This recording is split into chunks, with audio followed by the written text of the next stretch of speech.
চট্টগ্রামে বাংলাদেশ দলের প্রস্তুতি ম্যাচে ৩৮ বলে ৫৬ রানের এক ঝোড়ো ইনিংস খেলেছেন অলরাউন্ডার মোহাম্মদ সাইফুদ্দিন। রিশাদ হোসেন, নাসুম আহমেদ, মুফিদুল ইসলাম মুগ্ধদের তুলোধুনো করেছেন এই ব্যাটার। সুযোগ পেলে সাইফুদ্দিন ব্যাট হাতে কতটা ভয়ঙ্কর হতে পারেন সেটা আরও একবার প্রমাণ করলেন।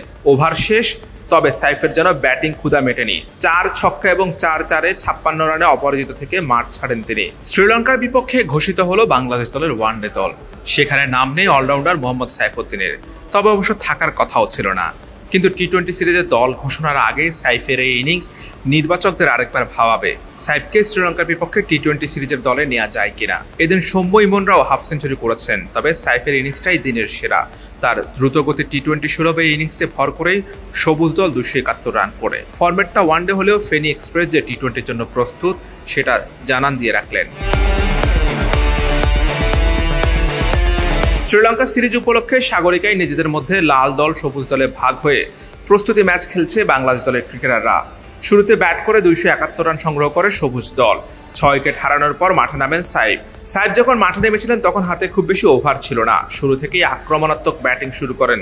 রিশাদ নাসুমদের বলে একের পর এক বাউন্ডারি আদায় করে নেন। ৪টি ছক্কা এবং ৪টি চারের মাধ্যমে তার ইনিংসটি সাজান।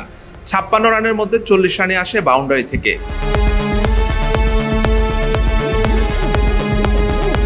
আন্তর্জাতিক ক্রিকেট তো দূরে থাক, ঘরোয়া ক্রিকেটে উপরে ব্যাটিং করার সুযোগ পান না সাইফুদ্দিন। সেটা নিয়ে তার আক্ষেপও আছে। একবার তো বলেই দিয়েছেন হতে চেয়েছিলেন ব্যাটিং অলরাউন্ডার, নিয়তি তাকে বানিয়ে দিলেন বোলিং অলরাউন্ডার। পর্যাপ্ত সুযোগ পেলে তিনি যে ব্যাটিং অলরাউন্ডারই হতে পারতেন সেটা মিথ্যা নয়।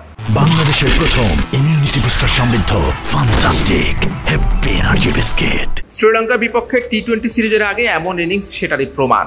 এই ইনিংসটা নিশ্চয়ই তার আত্মবিশ্বাস বাড়াবে, সেই সঙ্গে নির্বাচকদের দৃষ্টি কাড়ার পথ তৈরি করবে।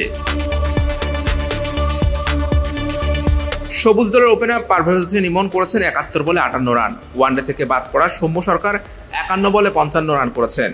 শেষ পর্যন্ত ৫০ ওভারে ৯ উইকেট হারিয়ে ২৭০ রান করেছে সবুজ দল।